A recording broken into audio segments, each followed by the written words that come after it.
નમસ્કાર. અરે આપણી ગાડી પર એક નાનકડો સ્ક્રેચ પણ આવી જાય તો આખો મૂડ ખરાબ થઈ જાય છે, સાચું ને? પણ ચિંતા ના કરો.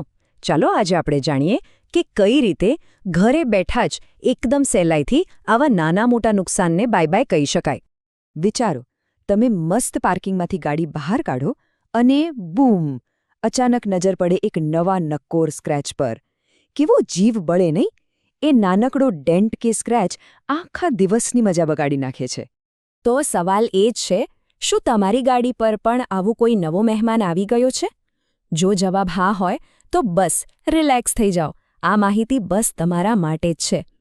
પણ એક મિનિટ, દરેક નાની નાની વાત માટે દોડીને ગેરેજ જવાની અને તગડું બિલ ચૂકવવાની કોઈ જરૂર નથી.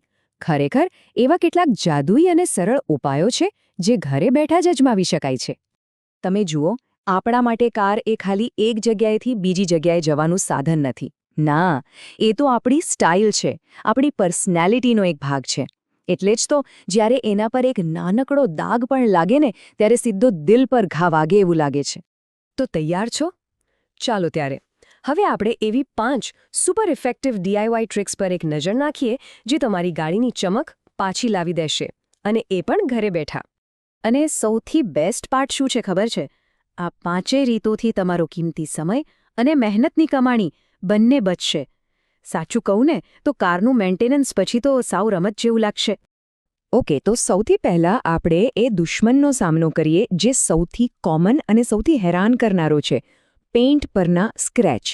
ચાલો, એના માટેની 2 જોરદાર ટેકનિક્સ જોઈએ. પણ હા, 1 મિનિટ.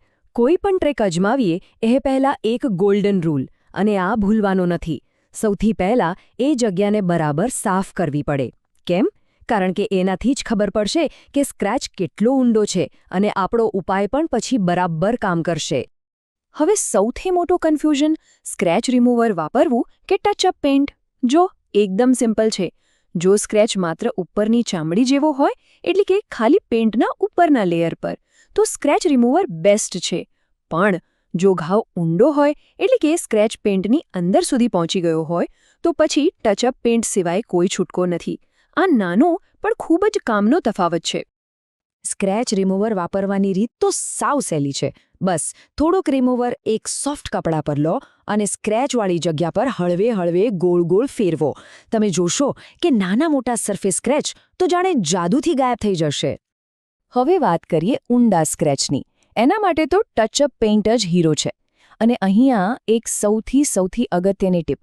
તમારી ગાડીનો જે કલર કોડ હોય ને, બસ એ જ કોડનો એકદમ પરફેક્ટ મેચિંગ પેઇન્ટ લેવાનો. જરા પણ આગું પાછું નહીં. પછી બસ પાતળા બ્રશથી સાચવીને લગાવી દો અને એને શાંતિથી સુકાવા દો.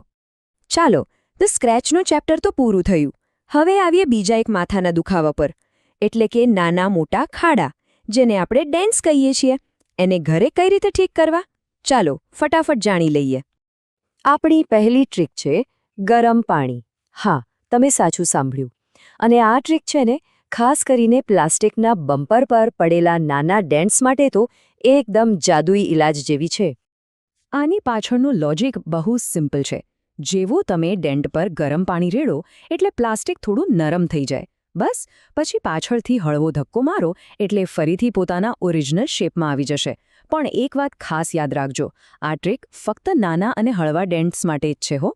બીજો ઉપાય છે ડેન્ટ પુલર. આને તમે એક પાવરફુલ વેક્યુમ ક્લીનર જેવું સમજી શકો. આ એક સક્શન કપ જેવું ટૂલ છે જે મેટલ બોડી પર પડેલા નાના ડેન્ટ્સને બહારની તરફ ખેંચી કાઢે છે.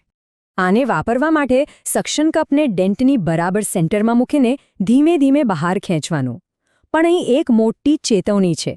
જો ડેન્ટ બહુ ઊંડો હોય અથવા એની ધાર તીક્ષ્ણ હોય તો ભૂલથી પણ આનો ઉપયોગ ના કરતા. નહીંતર ડેન્ટ તો નહીં નીકળે, પણ પેઇન્ટ જરૂર ઉખડી જશે. સારું, તો આપણે લગભગ બધી ટ્રિક્સ જોઈ લીધી. પણ આ બધું પૂરું કરીએ એ પહેલાં એક છેલ્લી પણ સૌથી કામની વાત છે જે દરેક કાર માલિકે પોતાના મગજમાં ફિટ કરી લેવી જોઈએ. જો, એક વાત સ્પષ્ટ સમજી લો. આ બધી ટિપ્સ એન્ડ ટ્રિક્સ નાના મોટા નુકસાન માટે છે. જો ડેન્ટ મોટો હોય કે સ્ક્રેચ ગંભીર હોય તો જાતે હીરો બનવાની કોશિશ કરવા કરતાં કોઈ એક્સપર્ટ કે પ્રોફેશનલ પાસે જવામાં જ ભલાઈ છે. તો જોયું ને, બસ થોડી જાણકારી અને સાચી ટેકનિક હાથમાં હોય તો પછી નાની મોટી તકલીફો માટે ગેરેજના ધક્કા ખાવાની કોઈ જ જરૂર નથી. હવે તો તમે પોતે જ પોતાની ગાડીનું ધ્યાન રાખી શકો છો અને એને હંમેશા નવી જેવી ચમકતી રાખી શકો છો. તો ચાલો, હવે બધી રીતો તો તમારી સામે છે. હવે સવાલ એ છે કે આમાંથી કઈ ટ્રીક તમે સૌથી પહેલા ટ્રાય કરવાના છો.